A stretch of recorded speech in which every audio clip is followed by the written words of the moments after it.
The U.S. government knows who he is, where he is. So why hasn't the Libyan militia commander charged in the Benghazi attack been arrested?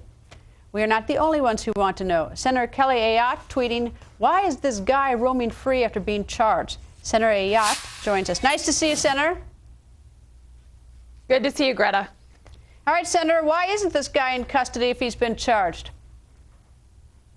I have no idea. I mean, right before we left for August to come home, obviously, we wrote the new FBI director, a group of us, and said, give us an update on this investigation. And then subsequently, we learned that Abu Khatallah, who is a part of an Islamist militia group in eastern Libya, has been charged, but he's giving interviews to the media. He has claimed that neither the Libyan authorities nor American authorities have even spoken to him.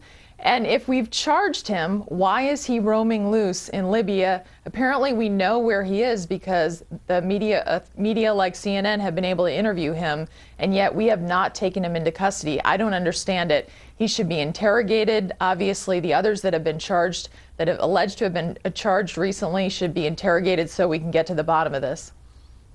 Well, Fox also spoke to him, and I think Fox spoke to him many months ago. So he hasn't. I mean, Fox spoke to him, I think, last fall, and Reuters spoke to him on October 18th, right, which is a little over a month. So I mean, everyone's been talking to this guy. All right. So I tend to be a little bit of a hothead. I don't understand now why. Well, you're in the Senate, so you're not in the majority. The House should be back in session. They should issue a subpoena to the FBI director, haul him up there, and get the answer and get it, immediately. I mean, the way these things drag on is like insane.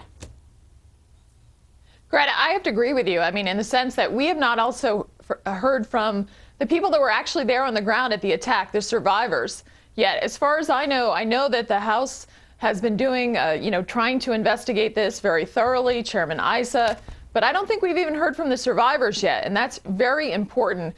But in terms of public safety, here we have people who are charged with a terrorist attack where our ambassador and 3 Americans have been murdered. And he's roaming around Libya. We haven't picked him up. The Libyan authorities haven't picked him up. Why isn't he being interrogated? Why isn't he in custody? If it's important enough to charge him, and we've alleged that he's been involved, now the charges haven't been made public yet, why is he not in custody? It doesn't make any sense. Well, you're a former AG in New Hampshire. I've been in the criminal justice system, too, on the other side of the aisle. And there are mechanisms to really make this stuff happen if you really want to. I mean, whether it's subpoenas to get people to testify, or whether it's getting sort of diplomatic permission to go over and pick somebody up like Libya. God knows we've given them enough money. They're going to let us do something, I would hope. I mean, the reason. I mean, there's a reason somebody just doesn't give a damn, because this could happen. It's like it's not that difficult.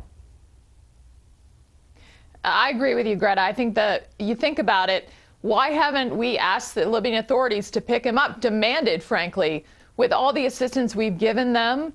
And let's not forget the Libyan president came out right after this and basically said, before we even did, that he thought that this was an act of, terrorist act and the act of militias. So we need to make sure that this guy's taken into custody. All the others that are included in the secret indictment should be taken into custody. And if we can't make that happen in Libya, how are we going to make that happen in other areas of the world? So we should have a lot of leverage in Libya, given what we did and involved in overthrowing Gaddafi.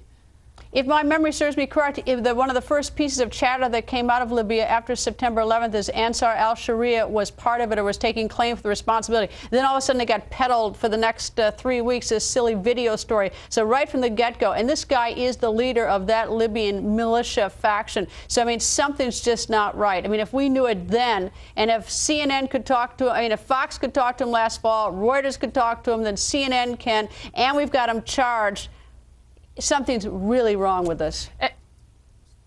Something is really wrong. And think about it. Ansar al-Sharia claimed responsibility right after the terrorist attack. So this is a key group in all of this. He himself, by the way, has admitted to being at the consulate, but claiming that he only came to help Libyans that were in distress. I mean, that explanation doesn't make any sense. It's something he said to the New York Times as well. He's given so many interviews at this point. Yet apparently, according to him, the Libyan authorities nor the FBI have interviewed him. It just doesn't add up with our background in criminal justice, Greta. I mean, this isn't a situation where he already has been tipped off that he's been charged, and yet we still haven't picked him up. And Senator, we have so much video from that consulate. The CIA does, the State Department has, because they were watching. I mean, there is video of who was there. You know, I realize it was nighttime, but you know, there is so much that you know, information we have about what happened that night. I believe with the video, and if they looked at the video and if they've charged this guy and they haven't picked up, you know, something's desperately wrong. But I'm going to take the last word on that. Thank you, Senator. Thanks, Greta.